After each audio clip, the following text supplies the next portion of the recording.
Call the House to order on the motion. This House would measure the efficacy of charities and strip those with comparatively low social value of their charitable status, and welcome the Prime Minister to open the case which stands in his name here. The low bar status that the United States and most other Western liberal democracies set for what is considered or designed as a charitable donation or organization is problematic, and it inherently creates structural ways in which the charity entire industry itself is problematic. But also, it destroys the ability for the state to maximize utility in important ways that it grants to other third-party organizations to do, because the state itself can't commit it. So ultimately, we're very proud to propose today's motion.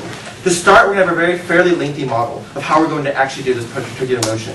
So the first most important thing, when we strip companies of their status of being charities, what are we taking away? What we're taking away are their abilities to access tax breaks from the state, is favorable loan rates, or tax-free properties. It's also taking away things like how much money people who donate to that get tax breaks off. For instance, right, you have most people who donate to churches get 33% off. What happens is, if we take that away, no longer people who donate to this particular companies get tax breaks as well. This makes it de-incentive for people to invest in charities versus non-charities. So ultimately, how do we measure particular efficacy? We think efficacy is going to be measured in two particular manners. First is goal. For instance, we think a good way to look at this is we're going to measure the types of goals that charities use by how much they help society at large, particularly humans, and help individuals who particularly need and maximize their utility. What is this particularly targeting? This is targeting organizations like Help Feed the Dogs, and and divert their type of tax breaks and benefits to more important goals that we think, like Help Feed Humans or poor individuals. So for instance, we think charitable goals in these particular areas are going to be targeted. The most important part of activity that we're going to measure is, again, is how effective they're able to use the charitable dollar they get. How do we plan on measuring this? For a lot of organizations that actually do things on a large, broad basis, we think this is easy. For instance, you can look per dollar how many people they feed, how many children they bring into foster care, the wellness of their particular patients they have, and the index they're rated upon medical journals. Those are the things that are going to be rated. But those are a little more hard to use. We're going to use peer-reviewed journals of other organizations and third parties and use those bases as models of how we measure efficacy in of itself. Before I move on, go. There's no objective reason that feeding dogs is a worse or less cause than other things. Who and how will be making the adjudications about what is social good? So the state always picks and chooses what it believes are more important goals to go after, with how it chooses welfare programs in general. So I don't believe that's actually objectively true. But I think what's more important is you realize that there are goals the state needs to tackle, like poverty, children and their benefits that happen, that are much more important than other goals, and therefore this kind of trade-off is important. So what does this model seek to disempower versus empower? We seek to disempower goals that we believe are not as important, but most importantly, disempower ineffective charities like Invisible Children, or that waste money upon paying their CEOs or their other HR managers much more than actually helping individuals out, or are corrupt in of itself. So ultimately, this policy is going to do that, and lastly, the government is going to publish this particular information to every single person. We think that's important. So 3 points of constructive matter. First, why do we believe the state has the role to do this? Second, we're talking about the comparative trade-off of why we think this is better than the status quo, particularly on how this charitable organization is going to work. And third, the importance of measuring efficacy and holding charities accountable. First, why do we believe the state ought to actually do this and has the role to do it? First and most importantly, the state definitely has a role in picking and choosing particular individuals, especially if the state is subsidizing you, giving you a tax break, giving you good rates on loans, and giving you huge amounts of benefits. If you aren't spending those particular state monetary monies and resources very well, or actually spending for good at all, then we think the state has a responsibility to curb its spending, to not be irresponsible, or to waste particular ways of its resources, and to maximize its utility. Which leads to the second justification, which the state is trying to maximize the welfare of the people who live in the state in itself. We would really wish that particular soup kitchens or places that are doing a lot of good for people are rated much higher than charitable organizations and get higher tax breaks, or are more incentivized for people to donate to these individuals, which we think leads to much more utility. We think the state has the ability to do this and should do this, because what happens is it's trying to help its people out. There's much more information. The only individuals and actors that can do this, we think it's vitally important. No. The second thing, the comparative trade-off. Of course there's going to be a trade-off. The entire point of this model is to divert higher tax breaks and higher incentives and move them to things that the state are much more important, such as tackling poverty, tackling children who need a particular welfare. What does this mean?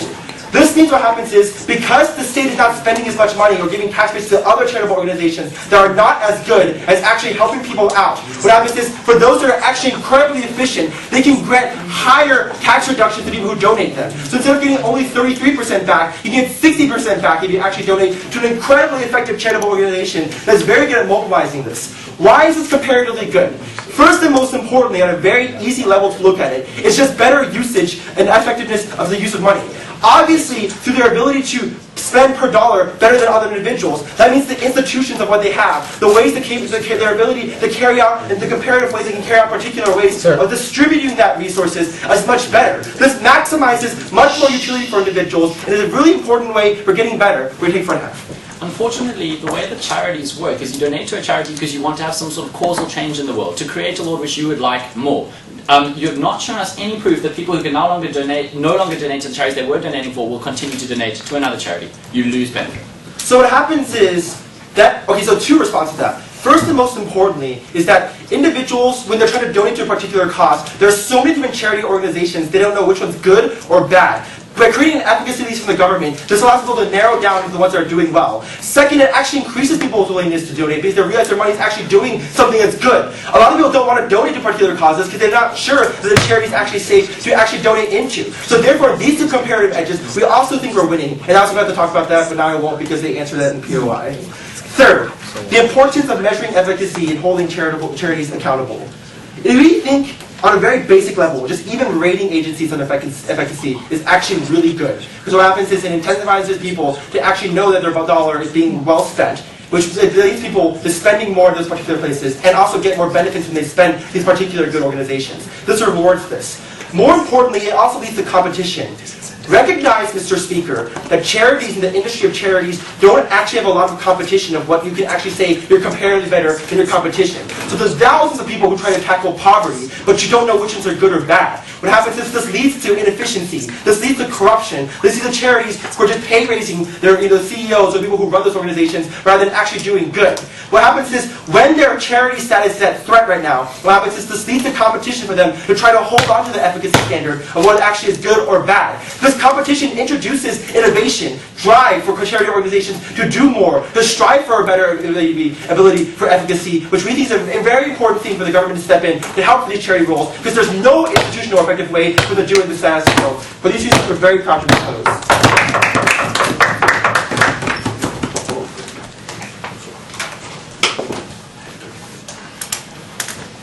Sorry if most of my clothes come off in this process. Oh, no, I've just broken this. Thanks for those remarks, Mark, and the leader of the opposition to continue to only get the opposition very clear.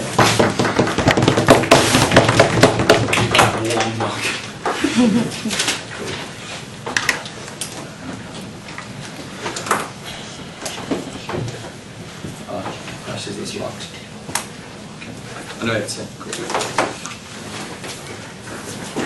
Mr. Speaker, I'm going to tell you three things in my speech. The first thing I'm going to tell you is that what opening government has failed to acknowledge is that the massive cost to their policy is a fundamental undercutting and stripping of the wealth that would be in charities and is in charities in the status quo.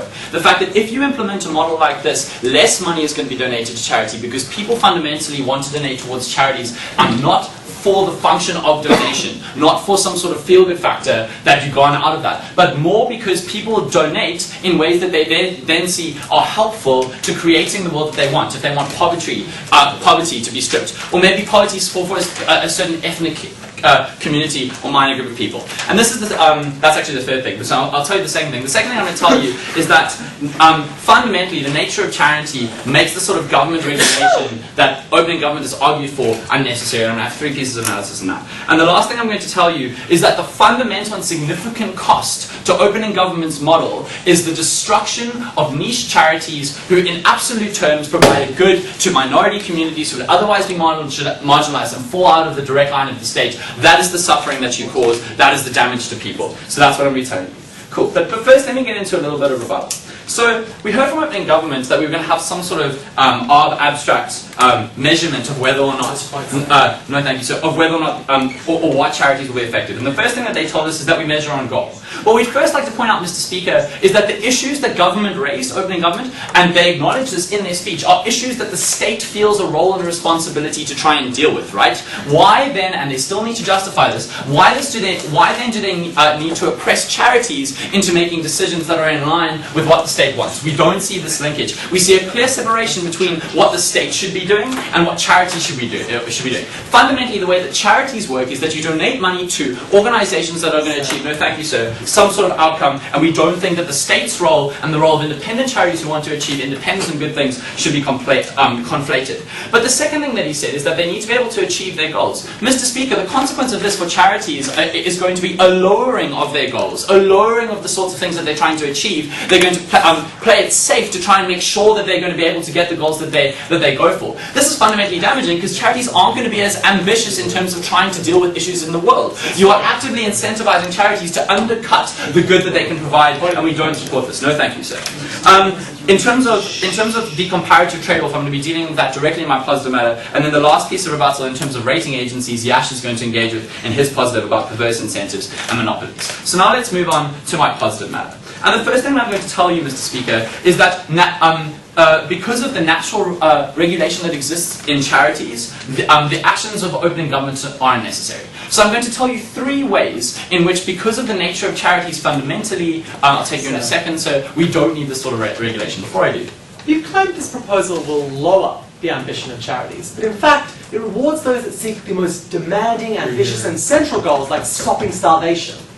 Unfortunately, sir, what that undercuts and what that ignores is the fact that there are specific needs that are not popular with the majority of people. Something that I'm going to analyze in my later point about Al-Shabaab and about the Red Crescent, and I'll reference you when I get there. Cool. No, thank you. Okay, so what are 3 ways in which charities naturally regulate themselves and so do produce good outcomes? So the first thing that charities do is that to get the sort of charitable status that you were searching to achieve in the first place when you got this sort of qualification as a charity, you need to rigorously show yourself to be a good and compliant and effective charity. In things like having a clear plan, in things like having really good auditing, and in things like having clear goals and outcomes that are reliable. Because this happened in the first instance, no thank you sir, we think that it is reliable enough to say that charities will continue to do this given the status that they were first in. The second thing though is that charities by nature are good and try to achieve good things. If you are working in a charity, you are not working for some sort of monetary pay that increases the more effective your charity becomes. You're working for a stable wage, and your incentive and motivation usually has a large opportunity cost. You could be making more money, no thank you sir, in a different situation, but you make the self-personal sacrifices. So we think it is very unlikely that charities would be so evil and so manipulative the way that opening government has tried to characterize, given the very nature of charities themselves. And I'll take you in a second, sir, but before I do take you, the last thing is that charities are naturally regulated already like all other government companies. We have embezzlement checks. We have checks on fraud that stop damages from charities that they try to highlight. We haven't heard a justification of why we need this extra regulation, this extra cut and dry damage that opening government wants to propose. Don't charities have a huge obligation to be spending their money incredibly effectively and ensuring that people who donate their money are particularly wishing that their goals are fulfilled? If they're not actually fulfilling these obligations ineffectively, then what is the purpose of these charities even exist? Okay, so here's a 4th reason why charities are self-regulating. Because if charities are bad, then no one will donate to them. Charities have a clear and obvious incentive to be good at what they do if they want more money for what they do. I don't feel like I need to be the only third world speaker in the survey to highlight that. Cool, no thank you. Great. So let's move on to my second argument. So my second argument says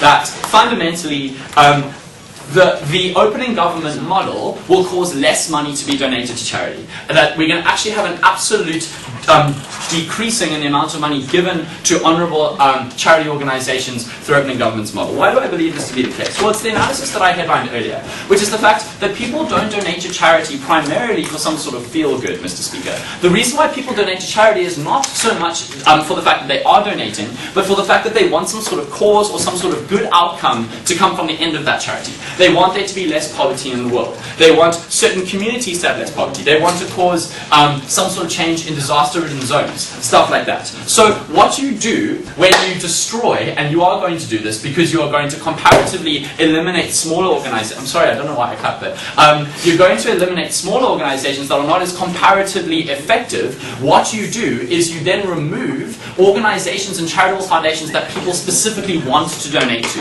You remove the incentive for people who want to donate to charity. Sorry, you remove the avenue into which they want to donate. And there is no reason why they would then spend their money or continue to spend their money in other avenues. So you actually have a meaningful loss of the sort of financial incentive, the financial weight of charity through opening governance model. And the last piece of analysis I'm going to give you is to say that because some charities are smaller than others, and so will naturally suffer and lose their charitable status simply through being unpopular, for having less of a capability to produce output, what you do is you destroy charities that help specific niche communities that fall out of the popularity of mainstream charity. The perfect example is the Red Crescent and the really good work that they did in Somalia when Al-Shabaab prevented the Red Cross from going in. Under opening government's model, what you do is you lose organizations like the Red Crescent that specifically help people who the mainstream organizations don't. And that is a massive cost that we cannot abide by from side opening opposition. I'm very proud to oppose.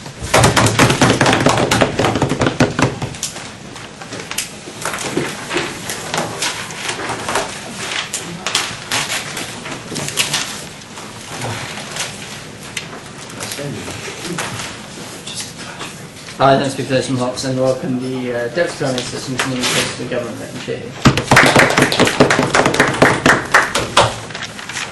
Thank you, Mr. Speaker. The fact of the matter is that we have a limited supply of funding under the status quo, a limited amount of charitable exemptions from taxation that you can give to these organizations. And so the question in this debate, Mr. Speaker, is how are we going to allocate those funds? Are we going to make sure those funds are going to the most worthwhile causes, and are we going to make sure those charities are efficient, or are we simply going to give out money to all organizations, regardless of the amount of spent on overhead, regardless of the amount they spend on administrative costs, and regardless of whether or not they're actually helping the people who they're set up to help, which is why we fund them to begin with. 3 points additional today, Mr. Speaker. First, how this affects end-of-life charity. Second, how it changes what people see as valuable. And third, how it helps accountability in these particular charities. But first, a few important points of rebuttal. The Prime Speaker gets up here and says that, look, once your charity is stripped, you're simply going to stop giving money to an organization that promotes this cause. This is absolutely false, Mr. Speaker, because the fact of the matter is that there are many charities which promote a particular cause. And so if this information comes out that the charity I'm giving to is not efficacious to feed the homeless, I'm going to give to another charity which is more efficacious at promoting that exact same goal. And so you end up with, Mr. Speaker, is actually putting the donor in a position where they can give their money to a group which is most able to actually achieve that particular cause. And we can see, Mr. Speaker, that in some cases charities will be stripped because we consider the cause to be not worthwhile. But even so, we think there's additional benefit to making sure that those organizations aimed at making sure those worthwhile causes are done, are able to have the maximum amount of money. The second point, Mr. Speaker, I want to respond to is this idea about, well, why should the state have a particular role here given the private nature of charity? The answer, Mr. Speaker, is because we're funding it, Mr. Speaker, because other people have to pay more taxes based on the fact that you don't have to pay taxes because we're giving you this special charitable status, because other people do not get to get the same amount of funding because we're deciding to give money to this particular organization. And so when you decide to actually take money from the public coffers, Mr. Speaker, we think that what comes along with that is a responsibility to make sure you're using that money well, which subjects you to state regulation to make sure that you're doing the right thing and that you're not taking the state's money away from worthwhile organizations, not this time. The third point they make, Mr. Speaker, is that, well, charities are already regulated, so there's no need to worry. This misses the point, I think, for 2 reasons. First of all, because there are not so worthwhile causes. For example, like rich private schools in Britain, where you can give money to them and you actually get money off your taxes given as a charitable contribution, like schools in Eton. But second point I wanted to make, Mr. Speaker, is also that's not the point. Because high overhead is not a crime like embezzlement. And so it's not simply enough to say, oh, look, embezzlement's a crime, therefore we don't have to worry about regulating these organizations. The fact of the matter is, it is, we think, a moral crime not to put money towards the people who actually need it, and therefore you need this additional regulation to make sure the charities aren't doing the wrong thing. Mr. Speaker, you also said that charities will be efficient automatically. If that's true, then they have no need to worry about this information coming out publicly so that people can actually see whether or not they're doing their job, whether or not they're maximizing the amount of output they're getting given their limited supply of resources. And the final point, Mr. Speaker, is that, well, this is going to hurt small charities particularly strongly. We see no warrant for this at all. Why is it that charities aiming at helping particularly disadvantaged groups will be not considered to be of societal value? If anything, Mr. Speaker, those will be of more societal value because very often often these organizations serve people who have been historically discriminated against and who need the help the most. Yes, I'll take you. Governments change all the time, and government's position on what they're supposed to be doing, what is good, changes all the time. What gives your government an authority to make a decision on what is worthwhile charity? We've given a particular standard. We think it's more valuable that you feed human beings, that you focus on spending money on animal shelters, because we value human life. Because we believe that when an ambulance shows up in an accident and you see a wounded dog or a wounded human being, it's objectively true that you would want to save the wounded human being because you place more societal value on that. We want to see the same sort of policy going on in charities. First, how this affects end-of-life charity. We think this is particularly important, Mr. Speaker, because it constitutes a large percentage of total giving. The people who give to these charities want, we think, two things. First, they want to give to a valuable organization, but second, they also want the prestige associated with giving, to be known as part of their legacy, that they were able, at the last moment, to give a lot of their funds, which they couldn't take with them, to an organization which is actually help people. We think that, Mr. Speaker, when you publish a list of charities, when you show which charities are most valuable, then people who are rich, who give these large sums of money at the end of life, will be more likely to give to those charities who are likely to help the most. Additionally, Mr. Speaker, insofar as these people want to be able to avoid estate tax, we now prevent them from giving to charities which aren't valuable, because if they give to those charities, they won't get the charitable write-off, which allows them to give more of their own money to their next generation. And so, Mr. Speaker, when it comes to those people who really have to get rid of their money, we think we push them in a direction where they give to organizations who are most efficient, who are most likely to promote the most good. And furthermore, Mr. Speaker, we think that money can compound on itself, because an initial large gift from a rich donor, because that donor's initial charity turned out to be not efficient, and therefore they can't get a large tax write-off, means that money can later compound itself in the bank, enabling that charity to be able to actually do more good in the long run. Second point, Mr. Speaker, about how this changes what people see as valuable in our society. We think that budgets have value in terms of the messages they send to the public at large. When you slash aid to the poor in a budget, you say that the poor don't matter as much. They're simply not as valuable because of the message you send in your fiscal policy. We say we want to send a message in our charitable policy that people who help serve other people, particularly those at the lowest rungs of society, deserve special benefit associated with that, because they're doing particularly important work that those who are focused on other projects simply aren't doing. Yes. Do you believe that people ought not to spend their money on luxury goods? I think that people can spend their money on whatever they want, but I think that in deciding where you want to spend your money, and deciding whether or not we give you a special benefit associated with spending that money, society has a role in making sure that money is going towards people who we actually desire to help, rather than being spent on luxury goods or on inefficient charities. And so, Mr. Speaker, when it's about changing what people see as valuable in society, you create a circumstance in which people are willing to volunteer for this particular organization, rather than wasting their time on organizations which look good on paper, which might look good on a resume, but in reality, as will be discovered by the research we're doing here, don't actually serve the good of those they're intended to help. And finally, Mr. Speaker, what about the point of accountability? How exactly does this make sure that charities are doing the right thing? The first way, Mr. Speaker, is through effect by naming and shaming, by saying that if your organization, who we discovered, is taking people's money and not actually helping people, and rather wasting it on large amounts of executive pay, we're going to call you out on it. We're going to make sure that people know that you're not actually doing what you say you're doing, and we're going to hurt your reputation as a result of that. But additionally, we think it gives you not just the stick, but also the carrot. It gives you an incentive to reform an inefficient charity, because if you want to get your charitable status back, if you actually are sincere about helping people, then you will find ways to reform the internal structures of your organization to make sure that your limited supply of funds can actually go to people who most need it. And so at the end of the day, Mr. Speaker, acknowledge that we're talking about a limited supply of funds, acknowledge that we want those funds to go to organizations that are most efficient, that serve people the best, not those organizations that spend their money on overhead and executive pay. We want those organizations to be held up high in our society, and we want those who cheat the poor to be named and shamed. For those reasons, we ask you to support this motion. Thank you very much.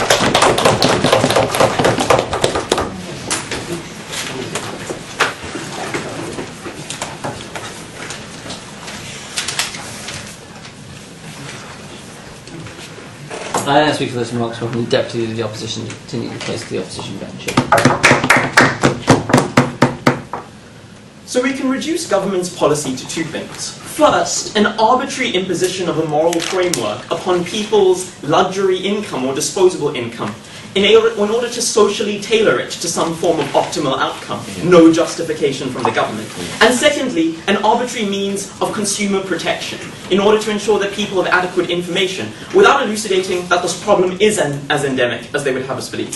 So let's look at this on the first level. Is regulation particularly necessary?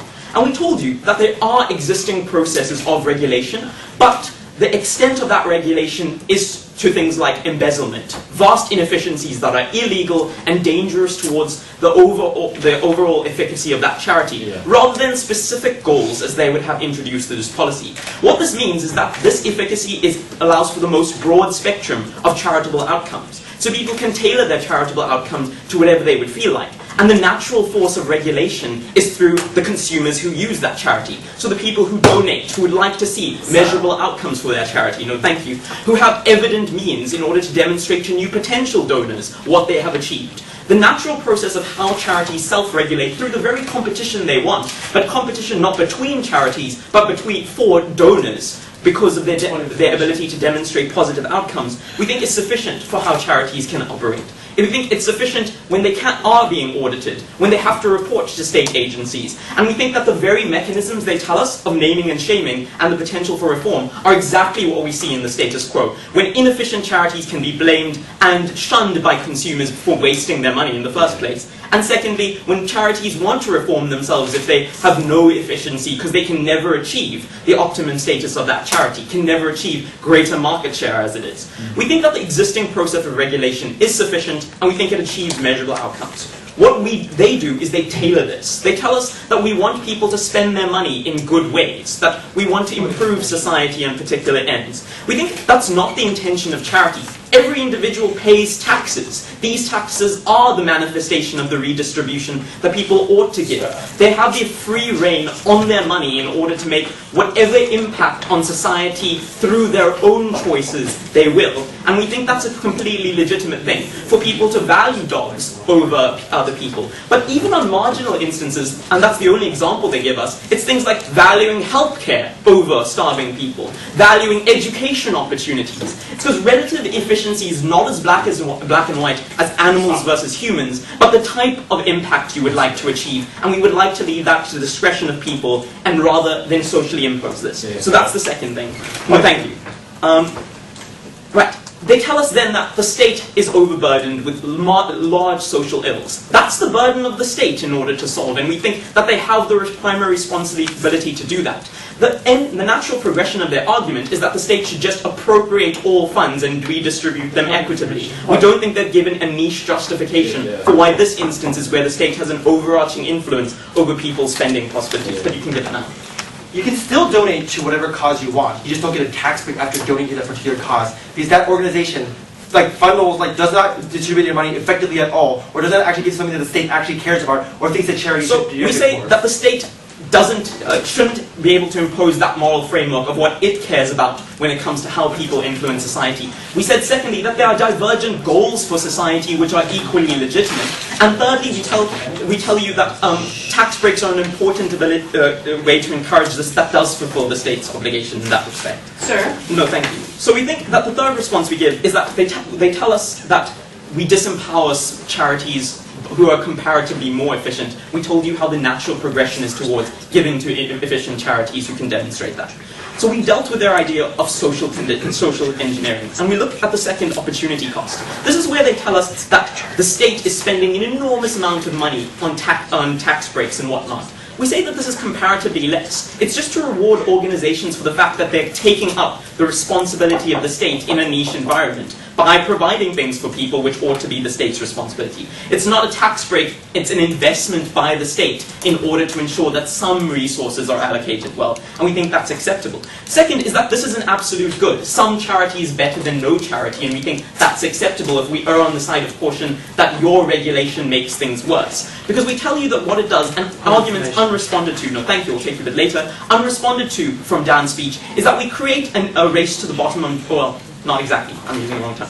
We create a situation where we comparatively cull out smaller charities who have niche abilities. It's because they've never defined exactly what efficiency means, exactly what the framework they're going to use for determining this is. And if subject to interpretation, we think it's particularly dangerous when we have the opportunity for abuse, have the opportunity for decreasing effectiveness, and we think all their model does is reduce the ability for effective charities who may be comparatively less effective or in niche outcomes in order to do their job well. No, thank you.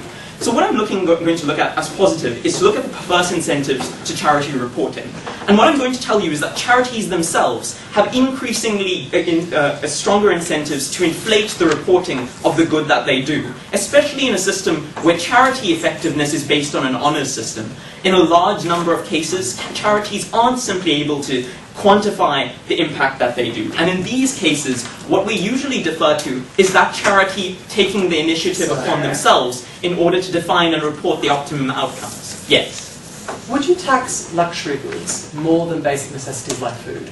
Yes. That's because the state recognizes to some extent that people have a role in order to play in contributing to that society. What we'd say is that tax is the representation of that, rather than their ability to use charities to generate the society they would like to live in. So we don't think that there's a comparative difference.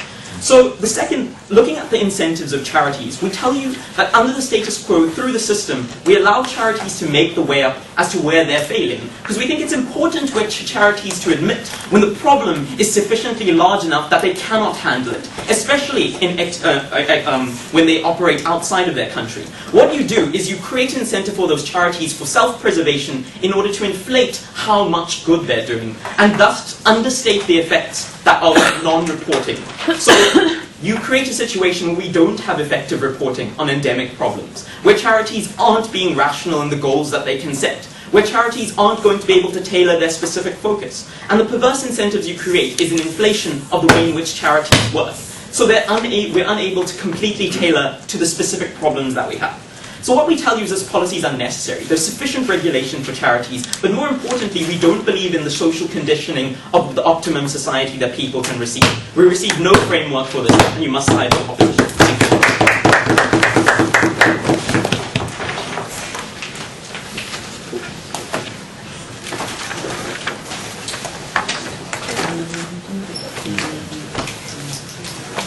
I don't speak for those remarks, I welcome the Member of Government to the government bench.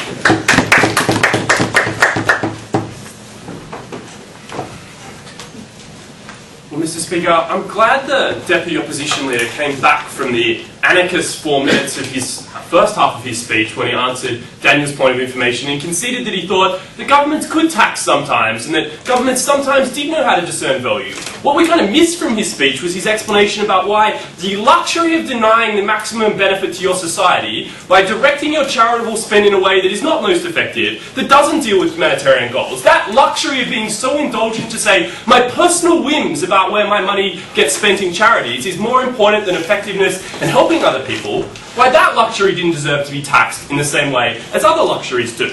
Because governments can assess value, governments can take away people's money, government can dictate social goods, and when we tax luxuries more than we tax food, when we tax people progressively according to their income in the acknowledgement that the more money you have, the more likely that's to be spent on luxuries, when the state drives welfare and the majority of social programs by deciding what things to spend, what places to spend them in, and how to spend that money, we should tax luxuries in the same way, and luxury donations in the same way as we tax other types of luxuries. So our extension is going to be focused around a deeper examination of an important distinction between the two types of donators we have in this debate. Small donators, the kind of broad retail consumers we call them if we weren't talking about charities, and then big donations, the super wealthy, the 0.01% of people who make up an overwhelming volume of the dollar numbers that are contributed to charities. But let's start at the start, and rebuttal will be integrated. We're not banning other non-state charitable goals and priorities. You can do that, but you can't do it with the state's brand and with their endorsement and with their subsidy. So there are 3 options to answer the opening opposition's question about where this money will go. You can keep it and spend it and pay tax on that expenditure or pay tax on that income. You can give it to an unrecognised charity, in which case you pay tax. So you can have your dog shelter, but at the same time recognising that spending it on that dog shelter impairs the soup kitchen down the road, you should pay some tax associated with that to allow the government to top up its welfare that it provides to those people and achieves those state goals. Or the third option is move it to a better charity. And I don't even need to attempt to size which of those 3 options is going to be more likely, because all of them come down in favour of the government bench. But what is the key state goal involved in undertaking this policy? One of the important things that we think has been underanalyzed is how this is an important form of consumer protection. And that's an incredibly important state goal. In analysing a particular type of product that consumers are consuming in a way where they can't identify the strengths and weaknesses of that product, the state intervenes. And OO basically supports this when they say that they support some state regulation of it. We finally get a principled justification about why this type of regulation is different when we hear that it's not about something that's illegal.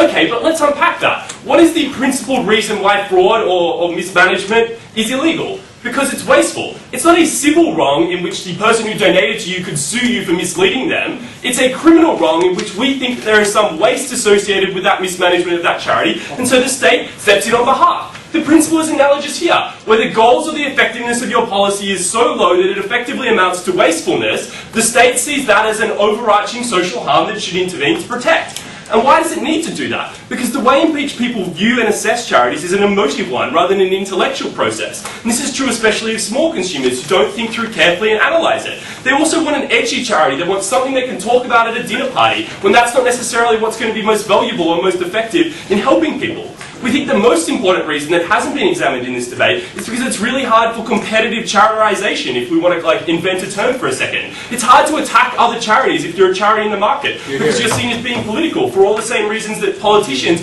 often refrain from the maximum extent in engaging in negative campaigning, because it hurts them in a backlash. Obviously still we have negative campaign ads, but politicians always avoid being the ones to go negative first, which is the same incentives that apply to charities, who can't be seen as being the charity that attacks all other charities. And in the first place, charities themselves are a lot more attractive and intuitively nice people than politicians are, so the incentives are even further exaggerated there. And that's assuming that you could even get access to this information, and that the state's accounting practices weren't some tiny minimum standard in the sense that the openness would allow people to make that decision in an informed way. Let's flip over and talk about bigger donators, the bulk of the volume of charitable donations that occur in that sector. I'll take a point here, probably from closing. Okay. Well, don't you think that journalists have the proper incentives to just inspect these things to make sure that they are finding charities that are inefficient? Yeah, except where that story is basically like, hey reader, all of that money you've given is a total waste, what an idiot you were, right? Is the take-home message that someone gets from consuming that. So sure there are some journalists who write that in niche publications. We're not saying we're the first people as a debating society ever to notice that not all charities are effective. We're saying the vast impact of that is the same way it's saying there are consumer advocacy groups that go out and say, well, that product's not really effective, or ShamWow isn't as good as the dude with the microphone makes it seem. But that doesn't mean that the government shouldn't intervene to require standard packaging or standard nutritional information so that people could understand it better. Analogies here. So, big donators. We think that what we've heard here is some broad things about how this is a state subsidy. What happens when the state gives tax exemption is that it loses revenue from things like welfare, foreign aid, and public services. Things that overwhelmingly go towards improving the people who are most poor in our society. The sacrifice that occurs when you trade off that money coming in versus taxation revenue and going out to charitable organisations should be subject to the same cost-benefit analysis you would do if you were tendering a contract, or if you were partnering with an international NGO to deliver a project overseas, or when you were thinking about whether or not you pay membership fees to an international organisation. All of those cost-benefit analyses that should be done when that money is diverted away from state resources to some external third party achieving that social good should be subject to that cost-benefit analysis. What we think when it comes to the super wealthy is that this is a huge tax dodge that is not really about getting charitable outcomes. It's about avoiding paying the taxation on it. And we think this is a huge stakeholder in this debate because they have a huge amount of volume to donate and because they're most susceptible to the tax-exempt status that's tied up with government recognition. It's not an information problem for these people, it's an incentives problem. And the super rich do it just for the tax dodge. We should be requiring those people to direct that money towards projects that conform with the state goals. Not quasi-lobbying institutions, not political goals like manipulating the types of healthcare available, not social or economic networking and branding for their company by being associated with charitable causes. Those are all things that benefit the individual while also being a tax write-off. We think that's fundamentally immoral. But the reason why it's so important to correct that incentive structure towards just dodging a tax through a charitable donation that works best for you is that sometimes the wealthiest people have the greatest capacity to be able to offer parallel avenues of charity in addition to state services, like Bill Gates or Warren Buffett or George Soros. The problem is the majority of people don't behave like that. What we do is create incentives for those people to conform around those ideas, still get their tax break, but do it in a way that actively helps society as the trade-off for that tax break. That's why we propose.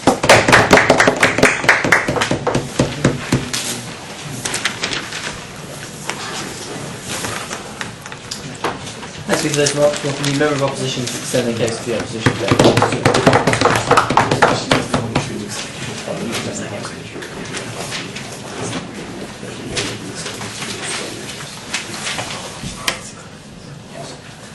Mr. Speaker, I think the primary problem with the way the entire government bench has actually looked and formulated this round is that they don't actually deal with the fact that they are making social adjudications and act as if this is a purely quantitative understanding of funds need to go somewhere, the state has the right to make sure they're going to good ones. But we tell you that this understanding of good ones has huge amounts of problems for the way that this actually reaches individuals who need it. Because they only appeal to our intuitions about understandings of social goods. That we would prioritize, people over dogs because we also society value people over dogs more. One, some people don't, but two, a probably more salient understanding is that in the 1980s, as AIDS was ravaging America, it was inarguable to people that a homosexual or an addict who happened to be dying from a gay disease that was only targeting these people were less valuable to focus on than perhaps children that were sick that were not of this same disease. And so I think that when we talk about social goods, and especially when the state is making political statements about them, you have to recognize the harm that it brings. What I'm going to bring you specifically in our extension are two things. First, I'm going to talk to you actually about how we think this is fundamentally worse for the way that charities function, in particular the emergence of new charities, as well as what charities are actually good by virtue of their very limited and misinformed understanding of charitable efficacy.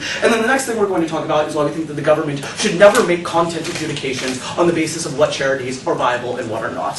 First, a little bit of rebuttal from what we just heard from the the extension. So the first thing they talk about is this understanding of, look, it's just consumer protection. This ought to be a state goal because people are donating to things and they don't understand the access. So I think that first of all, we tell you that there's a decent amount of market solvency that most individuals want to give to a good cause. They're like, I would love to throw my money away. And so they do pursue channels. I think that we're actually seeing that this is something that's becoming more and more revolutionized through greater technology and transparency. Things like GiveWell are places that actually rank these places on a metric and are becoming far more popular than the traditional just calling into the sad commercials on television. And we think that people recognize now that many of these are inefficient and that the market solves them that way. And then we also have things like the media feedback. I don't think that most journalists are you should feel very bad, Chris, about that money you gave. I don't know who these journalists who've been shaming him are. I'm sorry you made bad charity decisions. But I think that by and large, you can make informed understandings about the media without shaming individuals who had only good intentions and now can change in their charitable giving in the future. I think that was a rather silly response. The next thing that they would talk about is that look, there's a huge amount of wealthy people and they want to avoid their estates going through taxes. So if this is their primary function within charity, we would at least rather have them erring on the side of avoiding these taxes through charity, as opposed to the alternative, which is basically offshore banking, finding another way to make this less legitimate and continue to hide those funds. Because if that's their primary goal, we think that people are going to find alternative ways to fulfill it because of the massive amount of money that's actually on the line. But they would prefer to look like good charitable people while they do it, and we think that we would as well. I'll take back after this time. Don't you think the same attempts to lobby and get those offshore tax breaks allowed is the same process that these rich people are using to avoid doing social good through their tax dodging charitable donations? I think that it is marginally better that we have to actually go through some form of charity that has to pass some level of bar of being worthwhile as opposed to nothing. I think that would be profitable. No, thank you. Moving on. And I think that these are also things on the margins that most people would like to have this be seen as relatively good. I don't think this is the majority of instances that we're talking about by any measure. But I want to talk about how we think this is fundamentally worse for the way that charities function.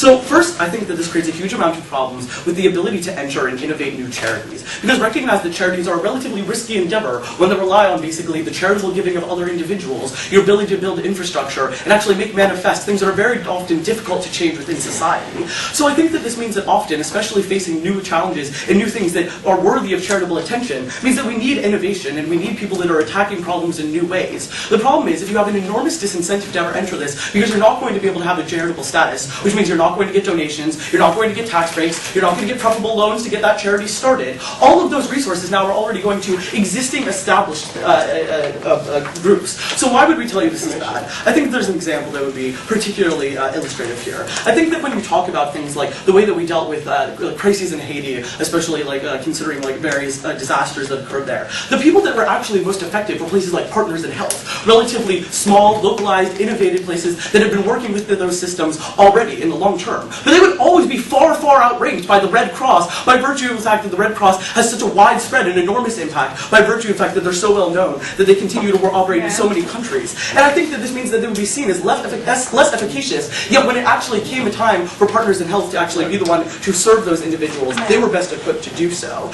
But I think that this means that also we get less charities that are able to go through trial and error and meaningfully find what they need to have because they're so focused on efficacy that it's about short, quick fixes. Which is the next thing we tell you, which is this isn't always the best way to actually achieve efficacy.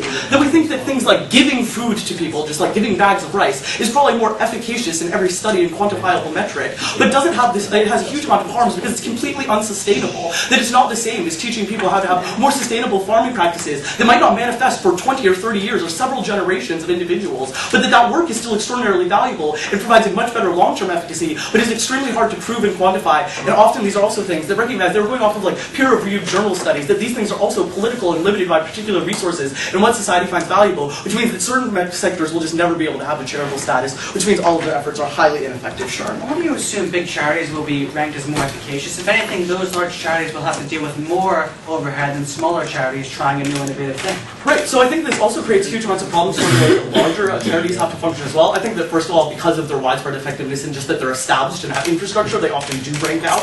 But I think that this also means that you push away from things like having people that are actually employed within charities and can do it as a life of work and moving entirely to unpaid work, which means it's less tenable for people to actually enter these sectors. They're less effective and there's less people that can actually commit and continue to be efficacious because they want to cut down on things on overhead. So you're using worse things to actually give to individuals, worse workers, all of these things. But the next thing that we tell you is that this creates, that the government should not make these adjudications because we think that we've already heard from opening opposition that there are basic legal constraints, and beyond that, you're making a content distinction.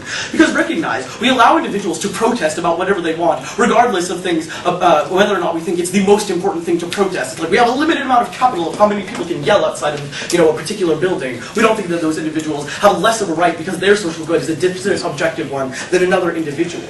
And when the state makes those adjudications, they say that something is valuable or isn't, and it also has all of the political ramifications of that and becomes a politicized issue. Recognize very basic things like the people that this affects is that when politics get to decide what the social good is, this means when you have things like Planned Parenthood being defunded because 2% of their funding went to abortions when 98% of it went to things like mammograms and care for women that actually needed it. This means that the same people that are going through Congress and defending government regulations because it's not a social good to provide abortions, though it means that those individuals never have a right or an ability to get that access to charity. Proud to.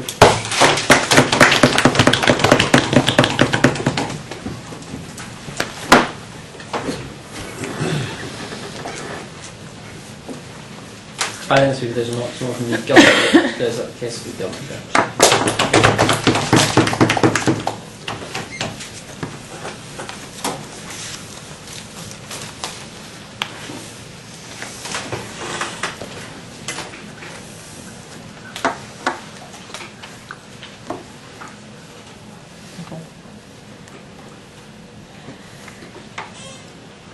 Mr. Speaker, we believe it's possible for the state to distinguish between luxury and necessity, to enforce that upon those that are engaging in philanthropy in a way that indulges their particular niche conception of the good that they can't articulate to the citizenry around them who are bestowing them with that special tax exemption and are bestowing the charity they're giving that money to with a number of important exemptions. There are three questions in this debate.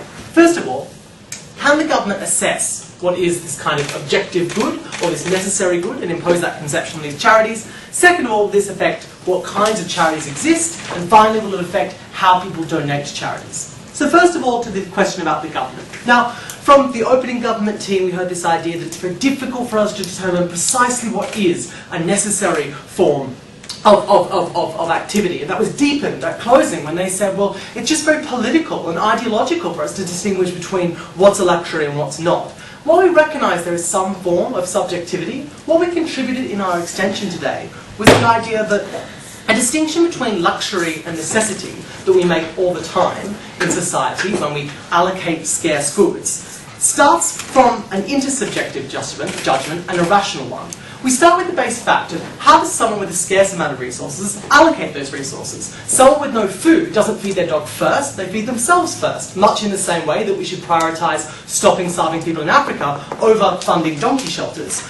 We start with some very basic assumptions about that require rationalization and explanation of how you lead to that benefit later on. But the second insight we brought here is that by being very post-structural about what is luxury and what is necessity, by being agnostic about this question of whether some charities are doing more good or whether we can even work out what good is, you're still accepting some distribution of resources. You're still making some judgment, albeit a highly agnostic one. And we think that is hugely problematic because the money this is coming out of from taxation is based on distributions that, as Chris noted, are about stopping expenditure on luxury and directing that towards expenditure based on necessity.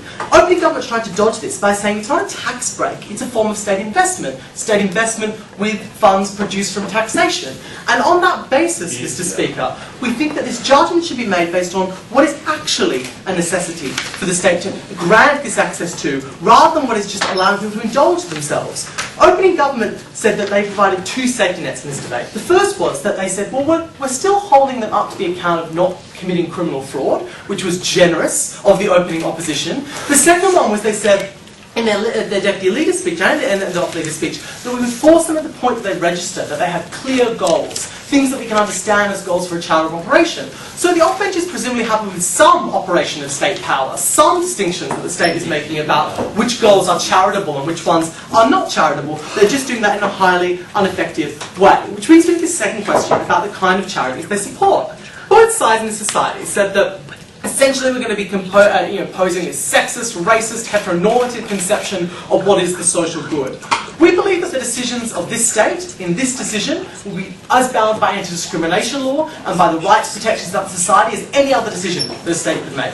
So a state already can give lots more money directly to charities that it values more than others, and they gave the example of Planned Parenthood. What we're doing is ensuring that where groups are marginalised and where support for their cause is marginalised, they're giving money very effectively.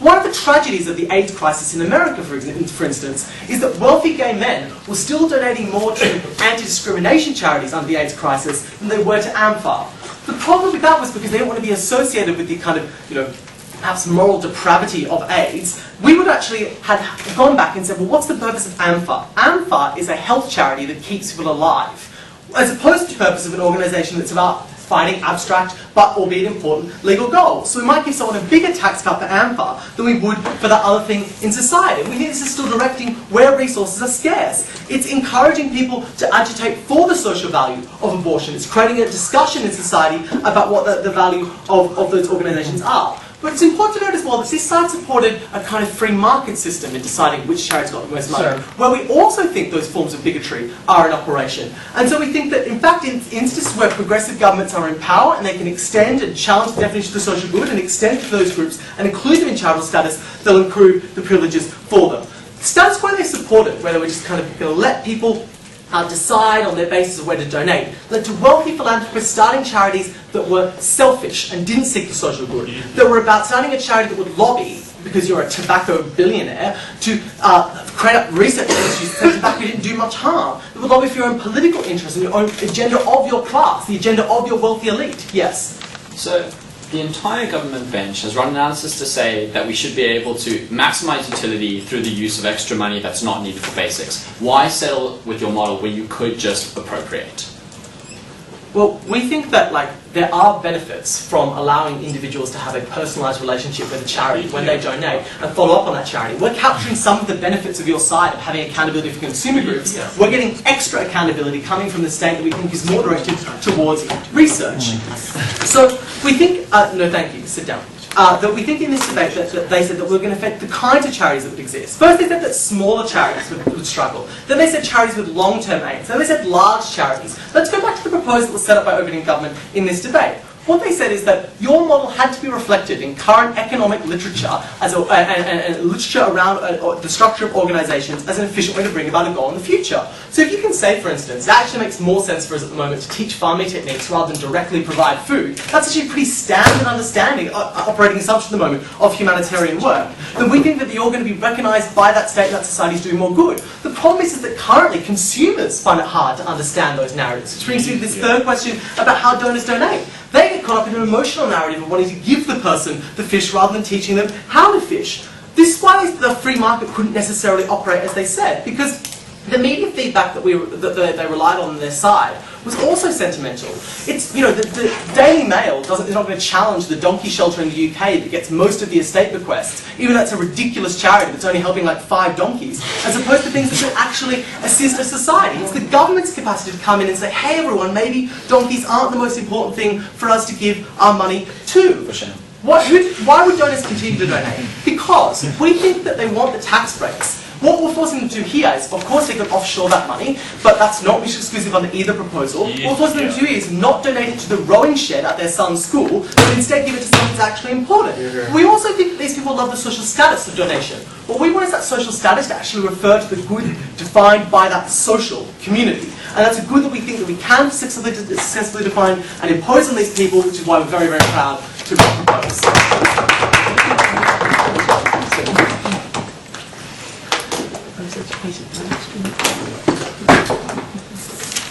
I don't think there was much, but the opposition went to close out the case of the opposition there.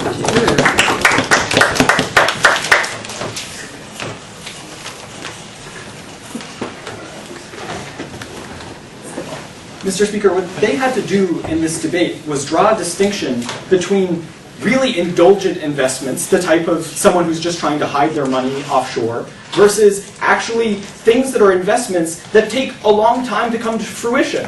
Things like teaching farmers skills that may not actually pay a benefit in a couple of years, but actually teach them something so that they, in the long term, they can actually provide for the people around them. We say that those types of investments are precisely those that are not going to fit into the weird and warped cost-benefit analysis that we get, that will be constructed through public discourse on their side of the house. And consequently, you don't get those investments on their side. 2 questions I want to address. First of all, the idea of efficiency and whether the government has actually established for you that they will give to charities that are more efficient. And second of all, innovation and whether they'll actually serve for innovative charities. So first of all, the idea that there's actually a problem in the status quo, I think is just like completely under-concretized by them throughout their bench. Like literally the example we are getting from the MG is that the sham wow guy like might be like you could give your money to someone better. Like that's not an argument, guys. Like that's just saying like we as the government have a preference for you to give to a slightly more efficient charity. That's not concretizing how that's actually taking away from anyone or causing any harm to anybody else. At that point, I have you have to apply all the analysis that first opposition gave you about why we should defer to individuals to make those types of subjective calculations for themselves. But the next thing here is the idea of the first opposition gives you, which is that actually charities have internalized a lot of these incentives themselves. That they have to compete for donors in a competitive marketplace. And as Taylor adds to this, the media is actually has incentives themselves to seek and expose corruption or cases of high overhead, whether it's through the media or through NGOs like GiveWell. I actually think that if you look at organizations, like if you look at NGOs, they're actually often paranoid about those things to begin with, just through a competitive marketplace. So what they do on their side is make them actually just really risk averse, so they're afraid of the types of hard commitments and infrastructure building projects that can develop real lasting value in the long run, because they're terrified now that they'll get that type of bad publicity, and not just get bad publicity, which exists on either side of the house, but actually be defunded or lose their ability to actually have people donate and not lose a huge amount of money via taxation. So that's really problematic for them as well.